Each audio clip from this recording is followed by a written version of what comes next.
a carta que Jesus Cristo enviou à igreja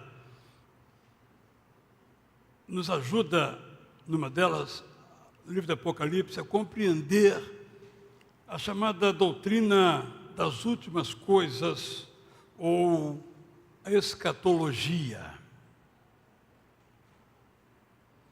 Todo pregador, ou toda pessoa que diz que o fim está próximo por esta ou aquela razão, faz sucesso.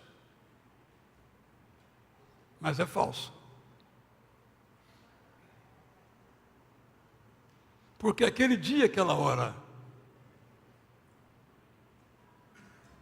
ninguém sabe. Quando Jesus viveu aqui, ele não sabia. Ele disse, eu não sei. Só o Pai sabe. E ao longo da história tem surgido muitos falsos profetas, marcando inclusive data. Data e lugar. Isso foi no século III, depois ficou forte perto do final do primeiro milênio. Ao 1000 chegarás, 2000 não passarás, ditado popular. Ficou mais forte perto do final do segundo milênio. Em muitos momentos houve essas expressões que ignoram o que a Bíblia diz sobre esse assunto, mas que são muito fortes nos aspectos emocionais que provocam. Ao escrever então a igreja em Sardes, vou ler então aqui os capítulo 3, versos 1 a 6, nós temos uma orientação que complementa aquela mesma que Jesus deu em Mateus capítulo 24. Esta é a mensagem que envio à igreja de Sardes por meio de seu líder. Eis o que Jesus Cristo, que está presente em todos os lugares e governa o mundo todo, agora lhes diz, aspas, estou vendo o que vocês andam fazendo. Muita gente aplaude o modo como vocês agem, mas não tem a minha aprovação. Na verdade, o que vocês fazem não tem mais nenhuma beleza, nenhum vigor, apesar da aparência boa que demonstram. A igreja perderá a sua beleza e vigor se vocês não vigiarem, não se fortalecerem mutuamente, como fazem os que são fiéis. Parem com as motivações erradas do que fazem. Sejam íntegros. Vocês conhecem o Evangelho que ouviram da minha própria boca. Lembre-se das minhas palavras, reconheçam o que está errado, se arrependam para que vivam de verdade. Estejam atentos, porque o tempo corre e sem que vocês percebam, virei de surpresa. Há alguns entre vocês que continuam fiéis e estão com suas roupas limpas, porque não as sujaram com o pecado. Juntem-se a eles. Saibam que quando eu vier para buscar a igreja, formada pelos fiéis de todos os tempos, os que vivem de modo santo subirão comigo, porque estão arrolados no livro dos salvos. Diante de meu Pai e dos anjos, eu citarei o nome de cada um deles com grande prazer.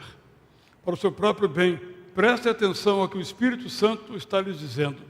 Preste atenção ao que o Espírito Santo, por meu intermédio, está dizendo a vocês para o bem de todos. Aprendemos nesse texto algumas lições muito preciosas. A primeira é que Jesus está presente em todos os lugares e governa o mundo, mesmo que não pareça. E toda a mensagem do livro do Apocalipse é a seguinte: queridos irmãos em Cristo, Jesus é o vencedor. Jesus que venceu a morte, vencerá toda tribulação e toda dificuldade. Ele é o vencedor. Quando nós olhamos para o panorama mundial, nós ficamos com a impressão que Jesus não está no governo do mundo. Mas ele está. A segunda mensagem é que Jesus observa a história do mundo e participa dessa história. Quando Jeremias, que começou a sua mensagem no ano 621 a.C., pregou, passando por alguns reis, ele recebeu dura oposição. E a oposição adveio do fato de que ele pregava a palavra de Deus. Ele dizia como profeta aquilo que Deus mandava ele dizer ao povo. E ele dizia: não resistam à Babilônia.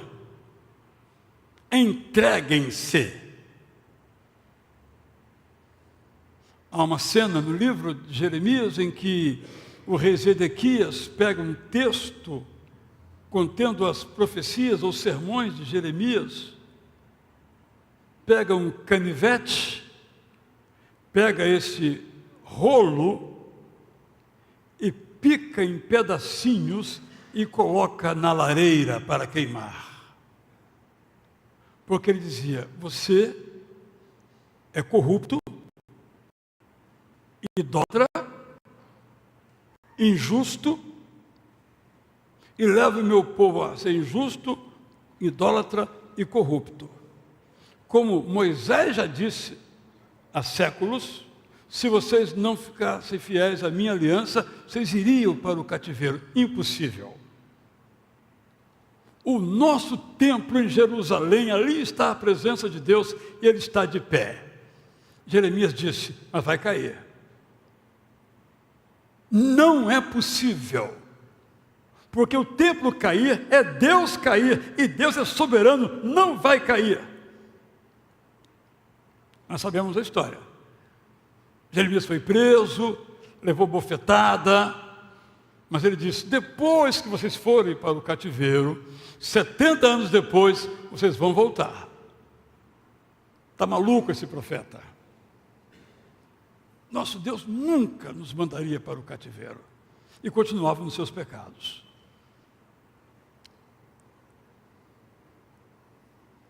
Há sempre oposição àquele que prega a palavra de Deus. Mas o que eu quero destacar no caso de Jeremias, que estava evidenciado ali, que Deus governa a história. E quando você se aprofunda na história, você observa que mais adiante, que o rei que manda Israel de volta era um politeísta chamado de Ciro. E Deus chama Ciro de meu pastor. Ciro não sabia o que estava fazendo. Nem sabia que tinha profecia de volta do povo. Ele não conhecia nada sobre o Deus de Israel.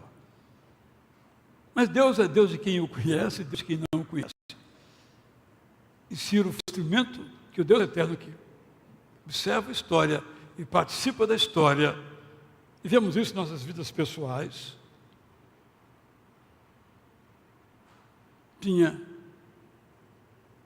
uma promessa a cumprir, uma advertência a tornar real, mas uma esperança adiante a se realizar.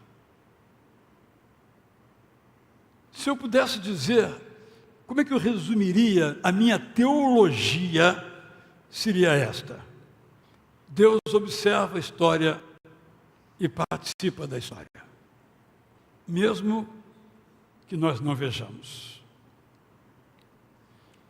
Terceira lição que quero trazer, a partir desse texto que acabei de ler, de Apocalipse, é que Jesus nos deixou as suas palavras, o Evangelho, para nos confrontar e nos fazer esperançar por essas palavras.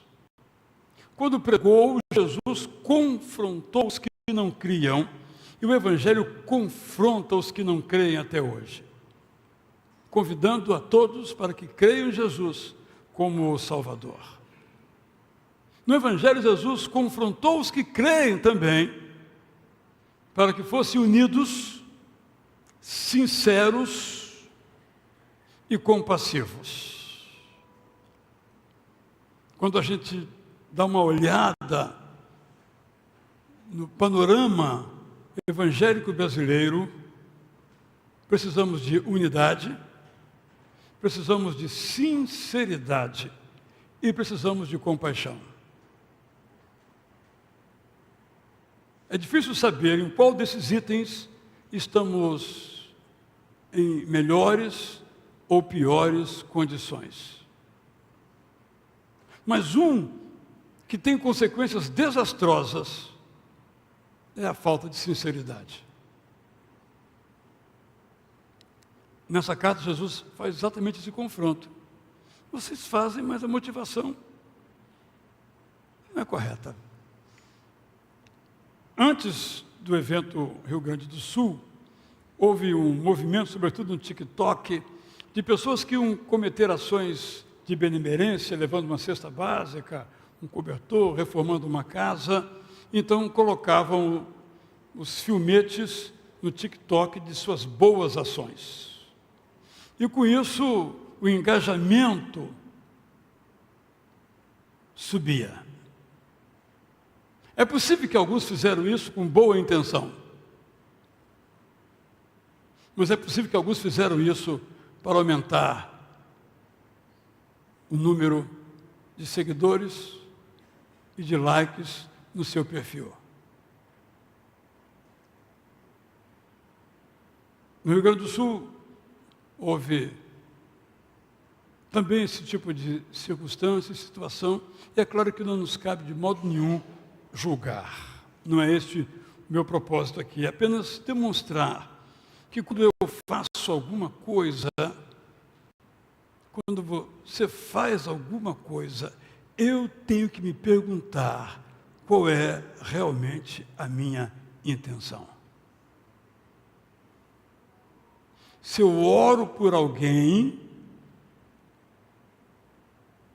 eu de fato estou com intenção naquilo que eu estou fazendo, ou eu quero ganhar a simpatia dessa pessoa? Eu recebo muitos pedidos de oração, o dia inteiro, de pessoas que eu conheço e que eu não conheço.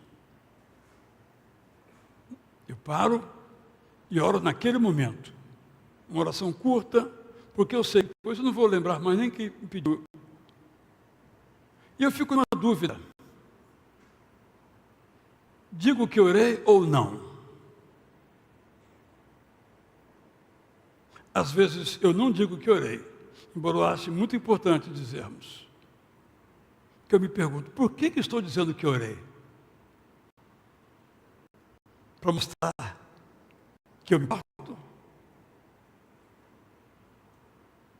Nós temos que constantemente nos perguntar por que é que nós fazemos aquilo que nós fazemos. E o problema da igreja em Sardes é que fazia, mas a motivação pela qual fazia não era uma motivação correta. Sinceridade. Nós evangélicos somos criticados por aquilo que nós pensamos, é verdade, porque não é o que o mundo pensa, é verdade. Assim deve ser. Que bom que seja assim. Mas também nós somos criticados porque dizemos uma coisa e fazemos outra. Isso tem asas. Isso voa. Quando estive nessa organização, o líder me chamou de evangélico, mas colocou aspas. Porque a imagem dos evangélicos está queimada. Em parte por serem fiéis ao Evangelho e em parte por serem hipócritas. É isso que Jesus fala aqui à igreja. A quarta mensagem que quero trazer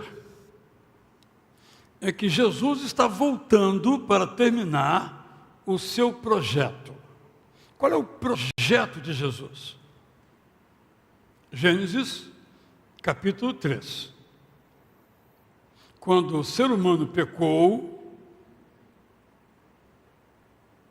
foi anunciada a promessa do Messias, que viria de novo trazer o ser humano para morar no jardim do Éden. Reunir o pai e o filho separados pelo pecado. Filho, o ser humano. Nós e Deus, separados de Deus pelo pecado. Foi por isso que Jesus teve que morrer na cruz. Uma ideia difícil das pessoas que não creem aceitarem. Mas é a essência do Evangelho. Houve ali um erro, uma falha, um pecado, uma transgressão, uma rebeldia. E precisava ser punido. Quando Cristo veio na cruz, Ele foi punido em nosso lugar. E permitiu então de novo esse reencontro. A separação caiu, o muro ruiu, o lençol ou a cortina foram rasgadas. Esse é o resumo do Evangelho. Jesus começou esse projeto. Toda a Bíblia é a história das tentativas de Deus de voltem. Eu te amei, eu te busquei, mas você se afastou. Lendo os reis e profetas do Antigo Testamento, isso é muito claro. E o panorama é igualzinho hoje. Jesus veio para terminar o seu projeto. Nós vamos subir com Ele. Não sabemos quando, mas sabemos que Ele virá na hora certa. Ele não virá de modo precipitado, nem virá de modo tardio. Mas Ele garante em vários lugares que será de surpresa. Jesus pregou talvez o seu mais longo sermão, fora o Sermão da Montanha, que acredito que ele pregou em vários momentos. Esse aqui, Mateus 24, de uma só vez.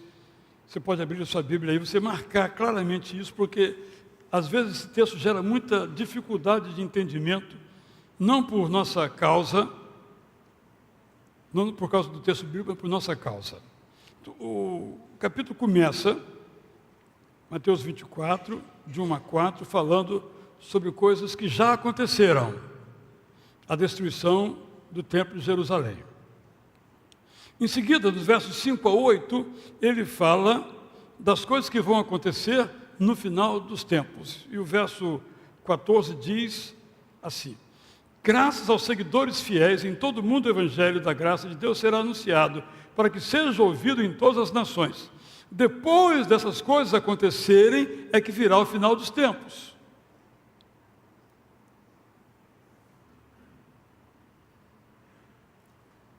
Há milhares, milhões, talvez bilhões de pessoas a quem o Evangelho não chegou ainda.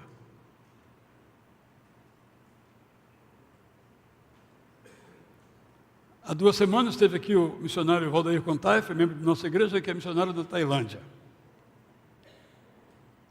Quando ele fala a palavra Jesus, para um taxista, para um vizinho, Jesus não tem a menor ideia do que seja, de quem seja. Só mostrando alguns aspectos. Aí depois nós temos eventos acontecidos, eventos a acontecer, e nos versos 29 a 31 nós lemos assim: depois desse período de sofrimento, o sol perderá o seu brilho, a lua perderá a sua luz e as estrelas deixarão de brilhar. O universo todo ficará abalado. Então ficará claro para todo mundo que eu, o Cristo, estou voltando. Todos chorarão quando me virem no céu, sobre as nuvens, com poder total e grande glória. Eu mesmo enviarei os meus anjos, que ao soar poderosamente o trompete celestial, reunirão os salvos, vindos de todos os lugares do mundo, tanto de cidades grandes quanto de cidades pequenas. E no final da sessão 24, 36 a 44, no verso 44, ele diz assim: estejam prontos, porque vocês não sabem a hora em que chegarei, pois será de surpresa. No final ele diz para que todos estejam atentos, para não serem surpreendidos para não serem flagrados. Nós, como é natural em nós, gostamos ou de um lado ou de outro lado. Jesus está voltando e será já. Não podemos dizer isso. Os sinais foram ditos para dizerem que eles não dizem nada.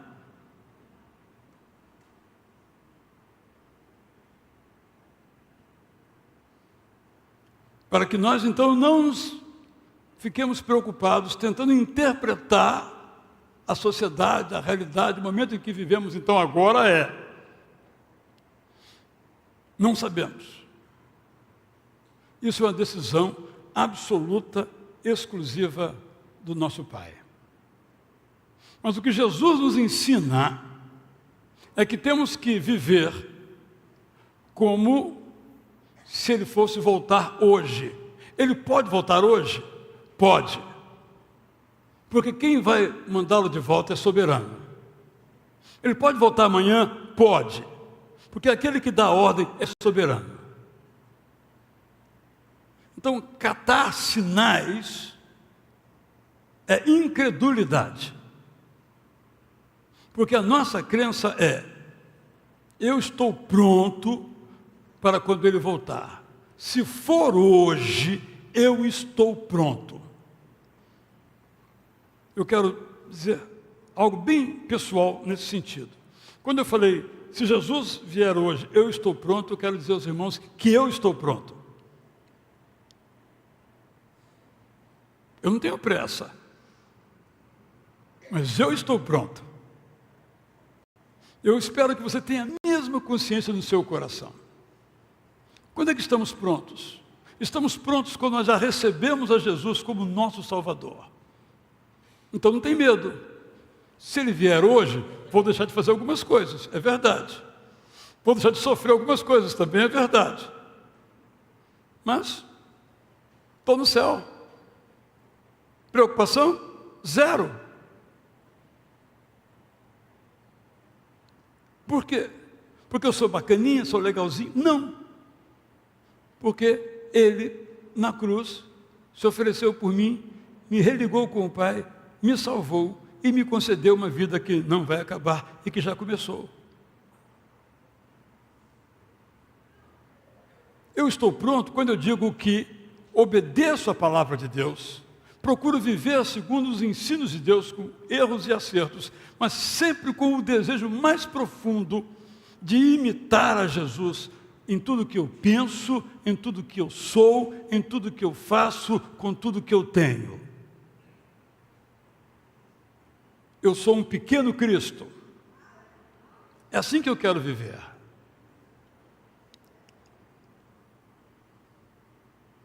Às vezes nós ficamos, repito, buscando sinais, mas esquecidos que a volta de Jesus acontece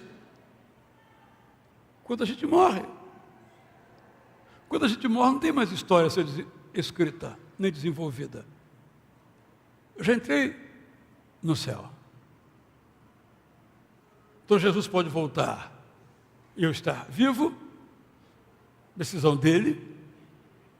Pode voltar estando eu já morto. Já estarei percebendo tudo em outra realidade. Esse texto nos permite, então, olhar para o mundo em que vivemos, não numa perspectiva de sofrimento. De fato, você vê o noticiário, seja policial, político ou de qualquer natureza, o desânimo toma conta de nós. Mas essa não é a palavra final.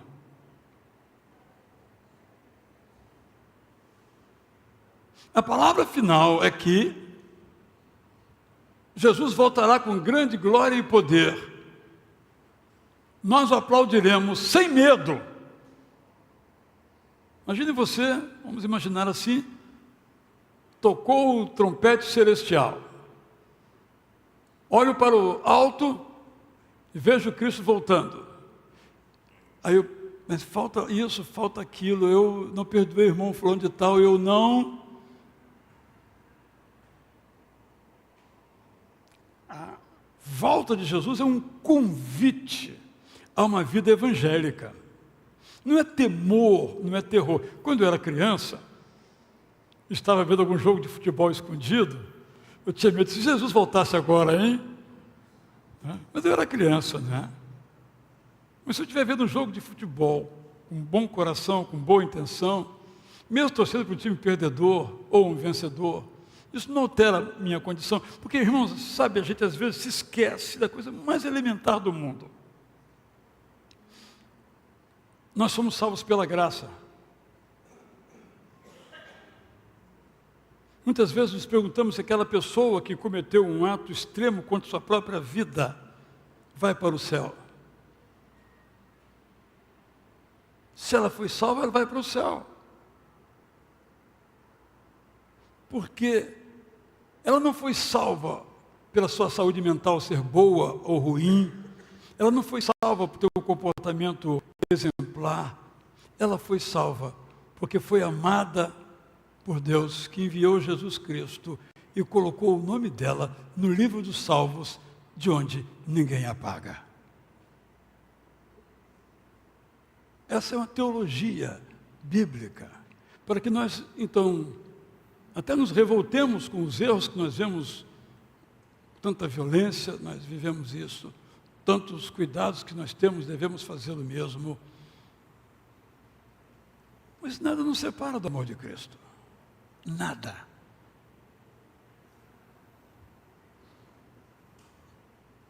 Para mim, eu tenho isso desde muito tempo. Eu não sei a hora que Jesus virá. Sou até honesto já, estou me repetindo. Espera mais um pouquinho.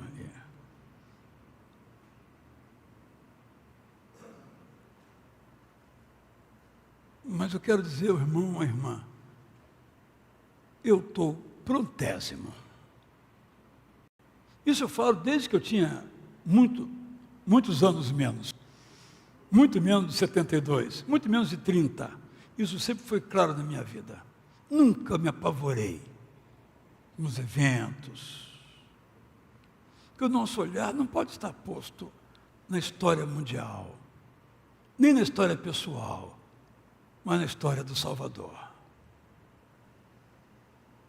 Houve 2 momentos, eu mencionei um, quando o templo de Jerusalém foi destruído. A vergonha. E o outro foi quando o Império Romano acabou. Tudo era cristianismo. Os imperadores eram cristãos. Todo mundo era cristão. Era a lei do império. Nasceu romano, cristão era. Átila o Uno chegou, estou aqui fantasiando um pouquinho, e acabou com o Império Romano. Acabou com a igreja? Acabou com o cristianismo? Não. Porque nós somos dirigidos pelo dono da história, que tem o controle absoluto de todas as coisas. Quero terminar dando claramente essa ênfase. Você já recebeu Jesus como Salvador da sua vida? Se não recebeu, você não está pronto. Mas se recebeu, você está pronto. Porque não é mérito seu, é graça de Deus. Você tem buscado viver do modo digno de Jesus Cristo em todas as áreas da sua vida, na vida familiar, na vida profissional, na vida na igreja, na vida das confraternizações. Você não envergonha Cristo nas coisas que você faz? Se você envergonha Cristo, Ele também vai se envergonhar de você. É a palavra dele. Mas se você não se envergonha, Ele vai dizer, esse aí é meu. O nome está na lista ali. Não temos por que ter medo, nem ficar preocupados com esses mensageiros do Apocalipse, que nunca leram o Apocalipse, que é o livro da esperança, sobretudo, para todos nós. Jesus está voltando. Quando? Não sabemos, nem podemos saber, nem podemos apressar, nem podemos retardar. Não é de nosso desígnio, não é de nossa decisão, é absolutamente, é exclusivamente pela vontade do nosso Deus. Todos os dias, quando nós acordamos, nós devemos nos ajoelhar, fechar os nossos olhos, agradecer a noite que nós tivemos. No meu caso, hoje, o aniversário. E consagrar a nossa vida. Esse lugar aqui, alguns chamam de altar. Alguns, às vezes, vêm aqui para dedicar a sua vida. É válido, é legítimo. Mas do lado da sua cama, onde você põe os seus joelhos, ali é o seu altar. Pode ter um travesseirinho com uma belinha, pode não ter um travesseirinho. Ali você se ajoelha e consagra a sua vida. Ali é o seu altar. Meu desejo, meu irmão e minha irmã, que todos os dias você consagre aquele dia, pode ser o último da sua vida, ao Deus eterno, para abençoar pessoas com o Evangelho de Jesus. Vamos então cantar. A ti seja consagrada minha vida, ó meu Senhor. Meus momentos e meus dias sejam só em teu louvor. Sempre minhas mãos se movam com presteza e com amor, e meus pés velozes corram ao serviço do Senhor. A vontade minha, toma, ó Deus, que eu quero sujeitá-la totalmente a Ti. Faz do meu coração um trono para Jesus, ou um altar para Jesus. Vamos ficar em pé. E se esta é a sua oração, cante. Se não for, acerte-se com Deus eterno e cante a partir da segunda estrofe, da terceira estrofe do estribilho. Não pode ser algo apenas da boca, tem que ser um desejo de nossa alma.